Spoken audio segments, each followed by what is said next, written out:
Untuk mengetahui penanganan pengungsi Rohingya di PD Aceh, kita sudah terhubung dengan Bupati PD Wahyudi Siswanto melalui sambungan Zoom. Pak Wahyudi, selamat siang. Terima kasih telah bergabung dengan Kompas Siang pada hari ini.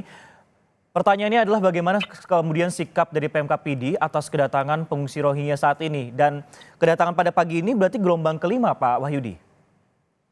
Ya, benar sekali Bang Sisko. Jadi secara kronologis kita sampaikan bahwa kedatangan pengungsi Rohingya di Kabupaten Pidi sudah 5 gelombang.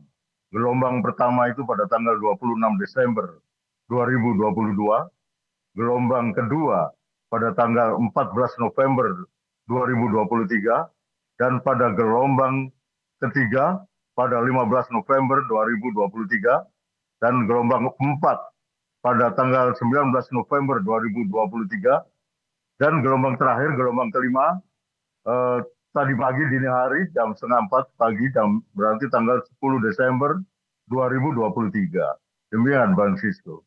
Oke, Pak Wahyudi, ini kan ada sejumlah daerah yang di Aceh yang kemudian menjadi transit ataupun juga tempat bernaungnya bagi para pengungsi Rohingya. Ada Lok Sumawe, kemudian juga di Sabang. Dan yang paling banyak kenapa gelombangnya ini ada di PD? Mungkin ada alasan tertentu yang disampaikan, Pak Wahyudi. Untuk alasan tertentu kita harus tentu nanya pengungsinya kenapa dia mampir ke PD. Tapi secara geografis Bangladesh dan Myanmar itu tegak lurus ke pantai Aceh, ke pesisir utara Aceh khususnya. Jadi biasanya memang mereka akan terdampar di Aceh. Tetapi yang perlu kita sampaikan adalah maaf ya. Jadi ada fakta dan opini. Demikian Bang Sigur. Opini masyarakat dan fakta di lapangan. Demikian Bang Sigur. Lantas fakta yang di lapangan dan opini masyarakat yang ditemui di sana, apakah kemudian muncul penolakan dari masyarakat di sana? Karena ketika kami sempat berbincang dengan Anda, Pak Wahyudi, tadi juga sempat dikatakan bahwa sempat untuk 2 gelombang terakhir ini tertahan karena warga ini dianggap ataupun juga menolak kedatangan para Rohingya. Apa kemudian alasan dari warga sendiri yang Anda dapati, Pak Wahyudi?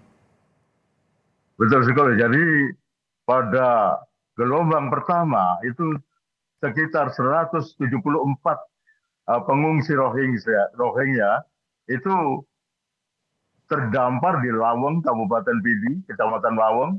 Itu masyarakat menerima dengan spontan karena mereka baru tahu ada orang-orang terdampar, anak-anak muda, anak-anak kecil dalam kondisi lemas.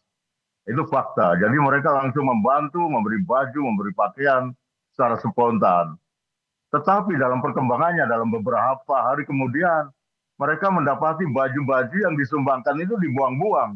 Kemudian makanan mereka dianggap kurang layak, dibuang-buang, ditabur-tabur. Sehingga masyarakat mulai kaget tuh, ini dikasih kok dibuang-buang. Demikian, jadi mulai tumbuh konflik, ini fakta di lapangan.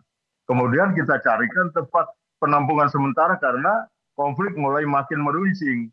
Penampungan sementara ini ya, di bekas panti asuhan di Kecamatan Padang Tiji, bernama Yayasan Minaraya. Itu kapasitas 200 orang, jadi 174 orang masih muat di situ. Demikian Bang Sisko.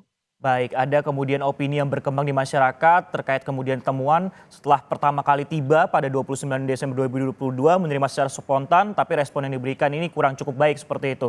Nah, ini kan gelombangnya bahkan pada hari ini datang kembali. Apakah nantinya sudah ada informasi akan datang gelombang-gelombang lain dan kemudian bagaimana penanganannya apabila tidak tertampung di sana, Pak Wahyudi? Makanya, jadi opini yang sudah berkembang di masyarakat, saya bagi dua, ada asumsi dan spekulasi.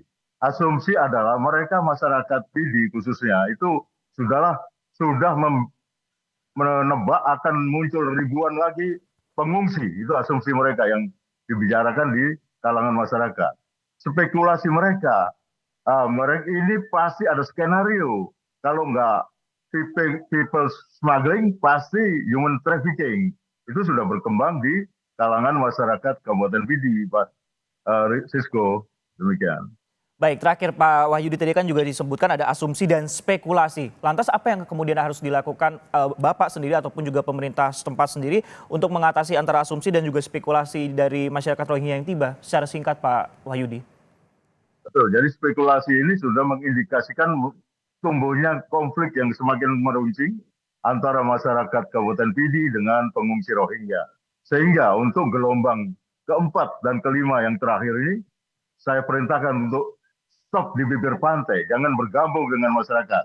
Sementara gelombang kedua dan ketiga sudah kita tolerir, pengungsi masuk Minaraya, kita layani, tetapi ternyata masih datang lagi gelombang keempat dan gelombang kelima. Jadi kita stop di bibir pantai dan dijaga, dibakar betis oleh pihak aparat dengan masyarakat setempat.